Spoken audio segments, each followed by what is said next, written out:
દાખલા નંબર 10 ની રકમ જે છે તે હું વાંચું છું, તેના ઉપરથી આકૃતિ બનાવી વિવરણ કરી અને જે માંગ્યું છે તે મેળવીએ. રકમ છોકરાઓ આપણને કેવી આપી છે કે 80 મીટર પહોળા માર્ગની બંને બાજુએ એક માર્ગ છે. 80 મીટર પહોળાઈ ધરાવે માર્ગની બંને બાજુએ એક સરખી સમાન ઊંચાઈના બે થાંભલાઓ આવેલા છે.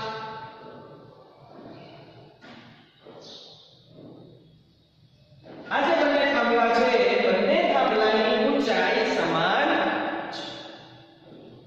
માર્ગ પર વચ્ચે કોઈ એક બિંદુએ સ્તંભની ટોચના ઉત્સેદ કોણના એક બિંદુ લેવાનું છે.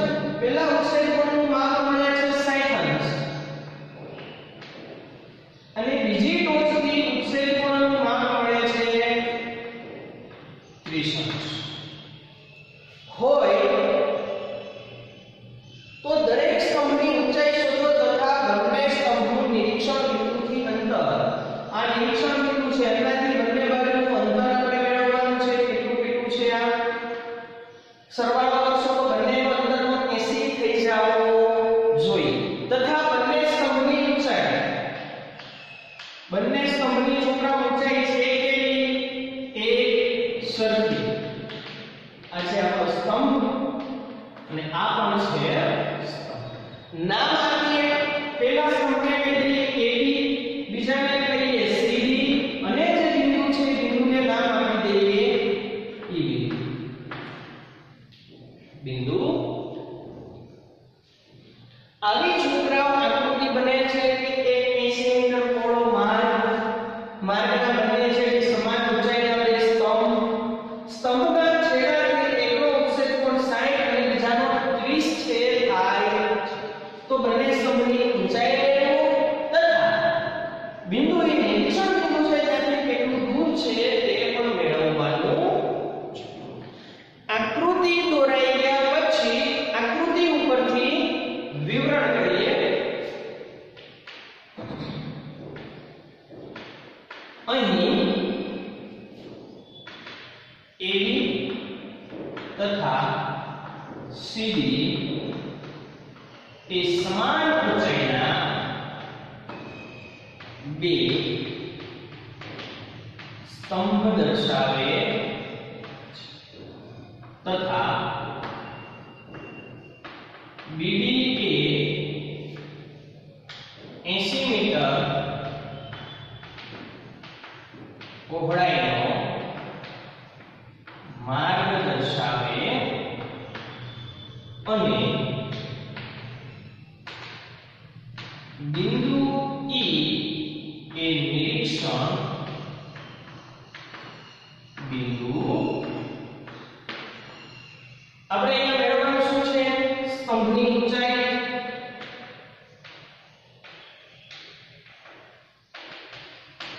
તથા નિરીક્ષણ બિંદુથી સ્તંભનું અંતર. નિરીક્ષણ બિંદુથી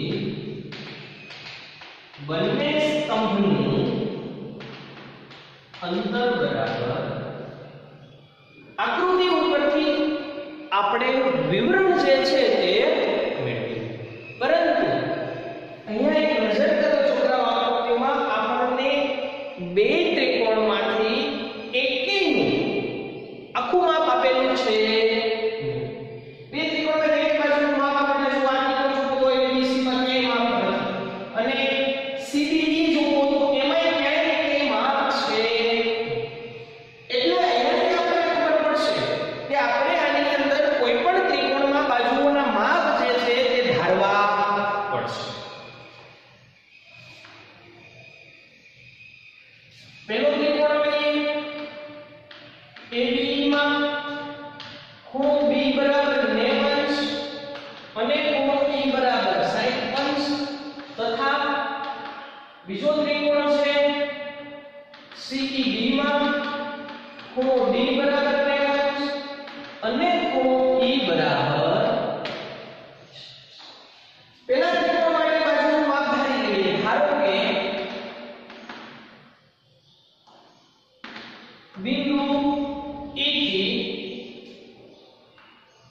બી સુધીનું અંતર BE બરાબર x મીટર છે. B થી E જે છે આપણે કેટલું થયું x મીટર તથા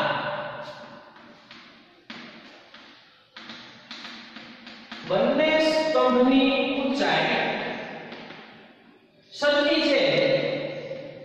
A થી B બરાબર C થી આને બેનો આપણે નામ આપી દઈએ બરાબર ઊંચાઈ લઈએ h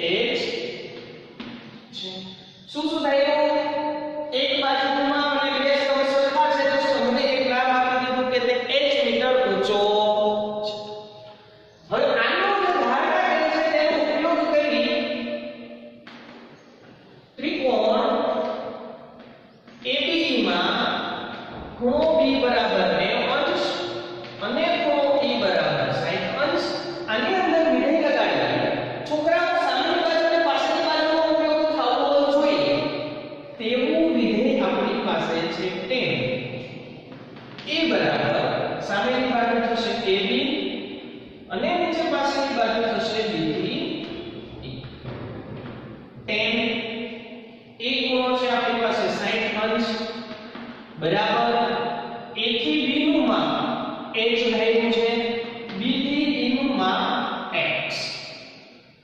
tan 60 ની કિંમત કોષ્ટકમાં જુઓ છોકરાઓ એટલે મળશે આપણને વર્ગમૂળ 3 બરાબર h ના છેદમાં x. x ને કરતા કરીને અહીંયા ગુણ્યા તો 3 ભાગાકારમાં આવશે. x બરાબર h ના છેદમાં વર્ગમૂળમાં 3 આ આપણને મળે છે x ની કિંમત. x ની કિંમત મળ્યા પછી બીજા સૂત્રની અંદર આપણે tan વિધેય લગાડીને ઉપયોગ કરશું જેની અંદર e થી b બાજુ કેટલી થશે તો આખું 80 છે એમાંથી x બાદ કરી નાખીએ એટલી આ બાજુ. વિડિયો સ્ટોપ કરી આટલું લખી લ્યો પછી આગળ પાછો આપણે દાખલો ગણીએ.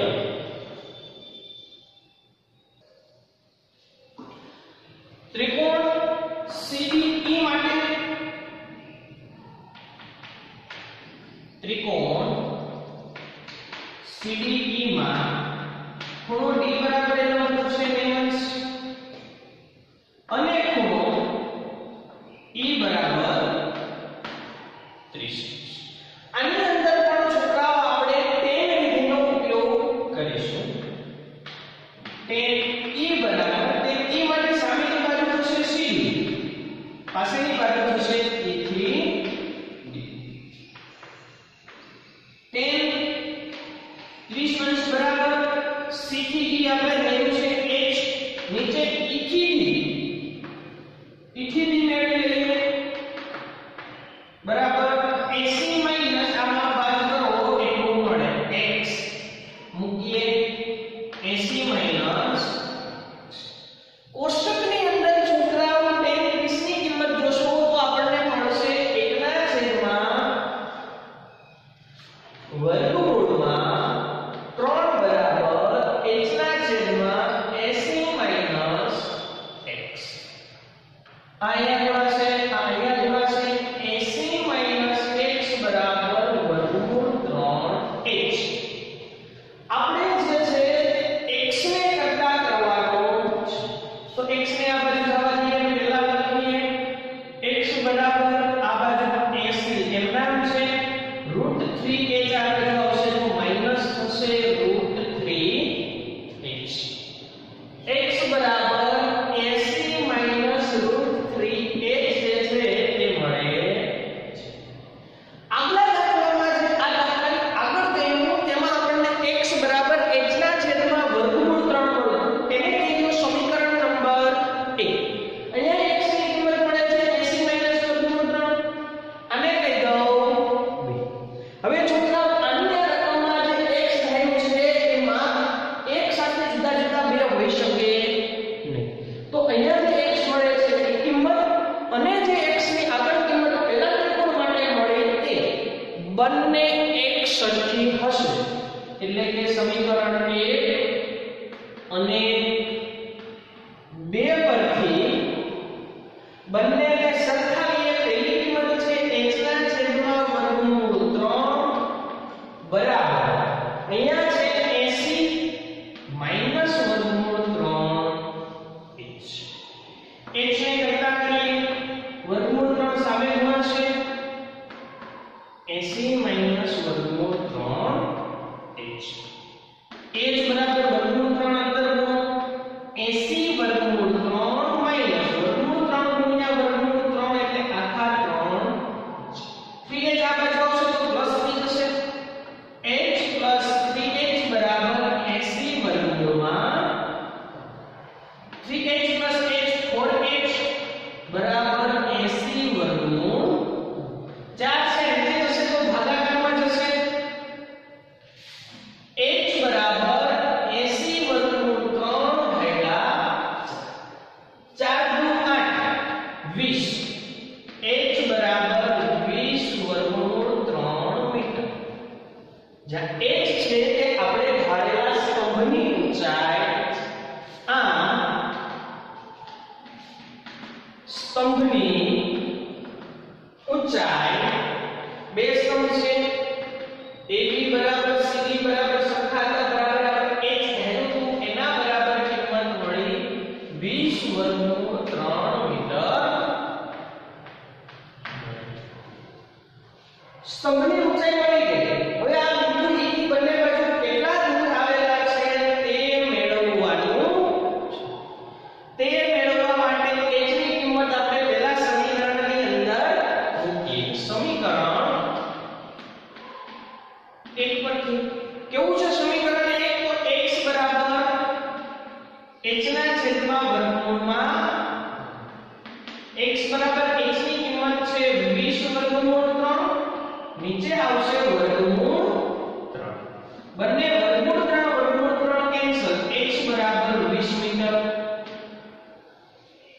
જે આપણે પેલો ભાગ આવ્યો છે બિંદુ E થી પ્રથમ બાજુ AB ના જે સ્તંભ છે તે બાજુનું અંતર બિંદુ E થી AB સ્તંભનું અંતર 20 મીટર તથા E થી D અંતર કેટલું થશે અહીંયાથી મળશે E થી D બરાબર 80 માઈનસ x બરાબર 80 માઈનસ 20 એટલે મળશે 60 મીટર શું લખીશું બિંદુ E થી CD સ્તંભનું અંતર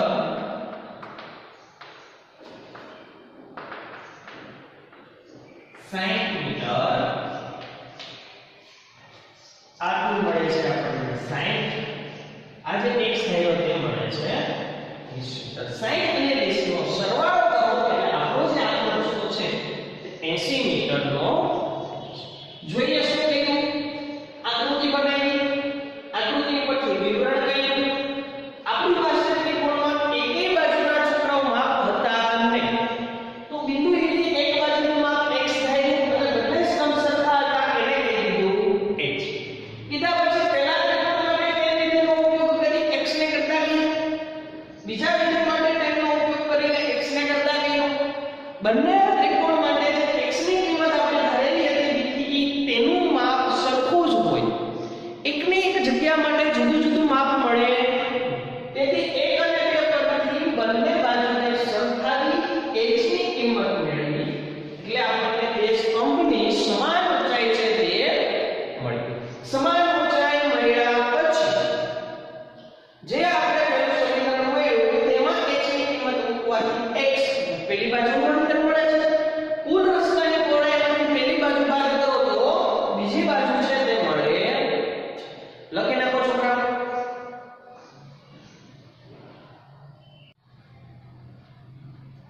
નેક્સ્ટ જોઈએ છોકરાઓ દાખલા નંબર 11 રકમ જોઈએ રકમ ઉપરથી આપણે પ્રથમ આકૃતિ બનાવશું અને તેના ઉપરથી દાખલાની ગણતરી કરીએ આકૃતિ બનાવવા માટે હું રકમ વાંચું છું તમે બધાય બુકમાં જોજો રકમમાં એવું આપ્યું છે કે એક નહેર છે, નહેરના એક કિનારે અહીંયા આપણે આ દોરીએ નહેર, આ થશે આપણી નહેર. નહેરના એક કિનારે શિરોલંબ સ્થિતિમાં એક સ્તંભ ટાવર ઉભો કરવામાં આવ્યો છે, તો આને કહેશું ટાવર. નહેરના કોઈ એક બિંદુએથી ટાવરના ટોચના ઉચ્છેદ કોણનું માપ આપણને આપ્યું છે 60 અંશ. હું લઉં છું નહેરનું આ બિંદુ, ટાવરની ટોચનો ઉચ્છેદ કોણ એ બિંદુ આગળ કેટલો આપ્યો છે આપણને 60 અંશ. જે 60 અંશ ઉચ્છેદ કોણ જ્યાં બિંદુએ બનાવે છે ત્યાંથી 20 મીટર દૂર બીજું બિંદુ, 20 મીટર એક બીજું બિંદુ લેવાનું છે, નહેરનો છેડો. ત્યાં ટાવરની ટોચનો ઉચ્છેદ કોણ છેલ્લું બિંદુ છે ત્યાં બને છે 30 અંશ બને છે. તો તમે ટાવરની ઊંચાઈ શોધો તથા નહેર છે તે કેટલી પહોળી છે તે પણ મેળવવાનું છે. દરેક વસ્તુ રકમ ઉપરથી આકૃતિ ડ્રો કરી, આકૃતિ ઉપરથી આપણે સૌપ્રથમ તેને નામ આપીશું. નામ આપી દઈએ આને A, બિંદુ B, C અને D. નામ આપ્યા પછી આકૃતિ ઉપરથી તેનું વિવરણ કરીએ. અહીં ABA ટાવર દર્શાવે છે તથા B થી D એ નહેર દર્શાવે. B થી D છે તે નહેર દર્શાવે છે તથા બિંદુ C આગળ ઉચ્છેદ કોણ 60 અંશ અને બિંદુ D આગળ ઉચ્છેદ કોણ 30 અંશ છે. બિંદુ C થી D વચ્ચેનું અંતર આપ્યું છે, C થી D બરાબર 20 મીટર. હવે છોકરાઓ તમે ઘણા બધા દાખલા ગણ્યા છે એટલે તમને ખબર છે કે આકૃતિ દોરવાની, આકૃતિ પર વિવરણ કરી અને કોઈ પણ એક વિધેય લગાડશું એટલે આપણો દાખલો સોલ્વ થઈ જશે. પરંતુ અહીંયા વિધેય લગાડવા માટે કોઈ પણ બે ત્રિકોણમાંથી એક બાજુનું માપ આપેલું હોવું જોઈએ. જે આપણને અહીંયા એક પણ બાજુનું માપ છે તે આપ્યું છે નહીં. માપ નથી આપ્યું તો આપણે માપ ધારશું.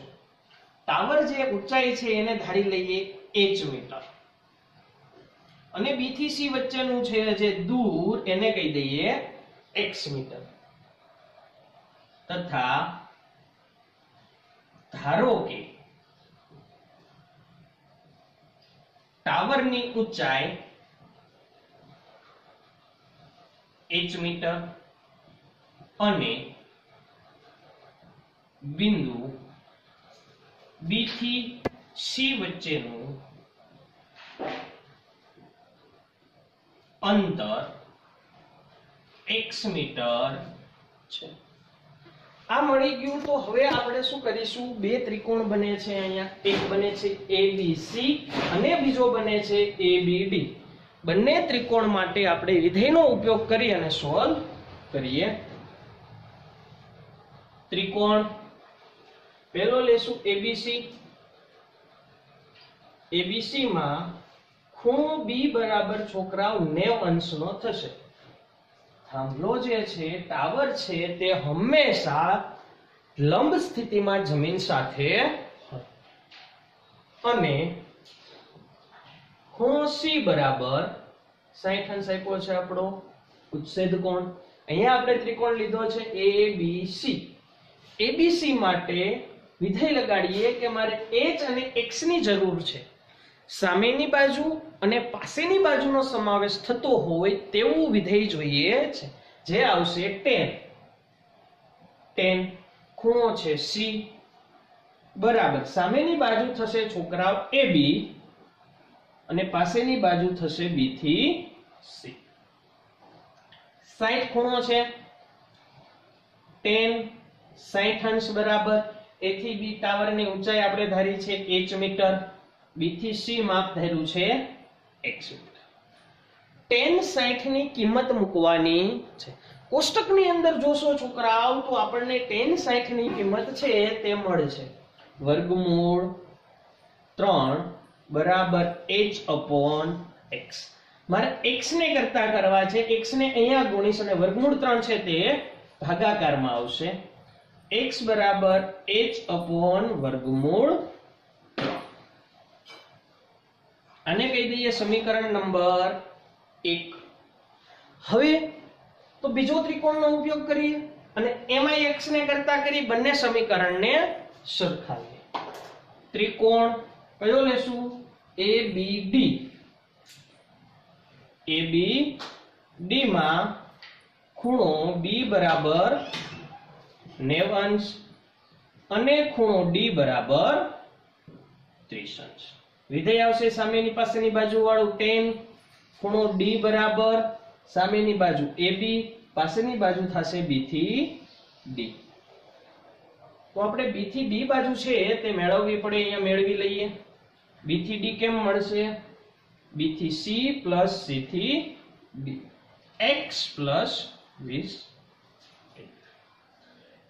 tan D ખૂણો છે એટલે 30 અંશ બરાબર A થી B h મીટર આપણે ધાર્યું છે અને B થી D નું માપ મળે છે x પ્લસ 20 મીટર. tan 30 ની કિંમત છોકરાઓ પાછી આપણે કોષ્ટકમાં જોવાની છે. કોષ્ટકમાં જોશો તો tan 30 ની કિંમત મળે છે 1/વર્ગમૂળમાં 3 બરાબર h/x પ્લસ 20. સાદું રૂપ આપીએ. આ છે અહીંયા ગુણાશે, વર્ગમૂળ 3 છે તે અહીંયા ગુણાશે. x પ્લસ 20 બરાબર √3h. x ને કરતા કરવો છે 20 ઓલી બાજુ જશે. x બરાબર √3h માઈનસ 20. આ આપણને બીજી x ની કિંમત મળે છે જેને આપણે કહી દીધું સમીકરણ નંબર. હવે આ માપ છે B થી C નું નહેરનું, એ ક્યારેય બદલાતું રહેતું હોય નહીં. બદલાતું ન હોય છોકરાઓ તો આ x અને આ x બંને માપ છે તે સરખા થશે. જો માપ સરખા થશે તો એક અને બે સમીકરણને સરખાવી શકાશે. સરખાવીએ. સમીકરણ 1 અને 2 પરથી સરખાવી શું આવશે? h ના છેદમાં વર્ગમૂળમાં 3 બરાબર √3h માઈનસ 20. અહીંયા ઉપર h √3 ને સામે ગુણીએ. h બરાબર √3 into √3h માઈનસ 20. h બરાબર √3 અંદર ગુણો √3 into √3 3h માઈનસ 3h આ બાજુ આવશે માઈનસ થશે. h માઈનસ 3h બરાબર માઈનસ 20. h માંથી 3h બાદ કરો માઈનસ 2h બરાબર માઈનસ 20. બંને બાજુથી માઈનસ માઈનસ કેન્સલ. 2h બરાબર 20. h બરાબર આપણને અહીંયા કિંમત મળશે 20 ભાગ્યા 2. h બરાબર 10 દુ 20 તો આવશે 10. h એટલે આવશે ટાવરની ઊંચાઈ. અહીંયા √3 છે તે અહીંયા ગુણ્યા પણ કૌંસની બહાર છે તો 20 સાથે પણ ગુણાશે. આપણે ગુણવાના બાકી રહી ગયા છે, ગુણી નાખીએ. √3 into 20 તો આવશે 20 √3. h minus 3h બરાબર minus 20 √3. 3h માંથી h બાદ કરશો minus 2h બરાબર minus 20 √3. બંને બાજુથી માઈનસ માઈનસ કેન્સલ, h બરાબર 20√3/10 દુ 20. h બરાબર મળશે કિંમત આપણને 10√3. h શું છે? આપણી ટાવરની ઊંચાઈ. આમ ટાવરની ઊંચાઈ 10√3 મીટર મળે. આ h જે મળે છે એને પેલા કે બીજા કોઈ પણ સમીકરણમાં મૂકો તો આપણને x બિંદુ b થી c વચ્ચેનું અંતર છે તે મળી જશે 1 પરથી. હવે સમીકરણ 1 પરથી શું લખી શકાશે? તો કે x બરાબર h અપોન વર્ગમૂળમાં 3. અહીંયા સાદુરૂપ આપીએ. x બરાબર h ની કિંમત અહીંયા આપણને મળે છે 10√3, નીચે છે વર્ગમૂળ 3 કેન્સલ, x બરાબર 10 મીટર. આમ બિંદુ b થી c વચ્ચેનું અંતર 10 મીટર છે જે x ધાર્યું છે. પરંતુ આપણને b થી d આખી નહેરની જે પહોળાઈ છે તે માંગી છે. તો નહેરની પહોળાઈ બરાબર b થી d બરાબર કેમ મળશે છોકરાઓ? b થી c પ્લસ c થી d. b થી c નું માપ તમારી પાસે છે x જે આપણને મળ્યું છે 10 પ્લસ c થી d નું માપ આપ્યું છે 20 મીટર. 20 ને 10 30 મીટર. આમ નહેરની પહોળાઈ 30 મીટર. જોઈએ ઝડપથી કે એક નહેર છે, નહેરના કિનારે એક ટાવર શિરોલંબ સ્થિતિમાં છે. જુદા જુદા બે બિંદુએ ઉત્સેદ કોણ આપ્યો છે 60 અંશ અને 30 અંશ.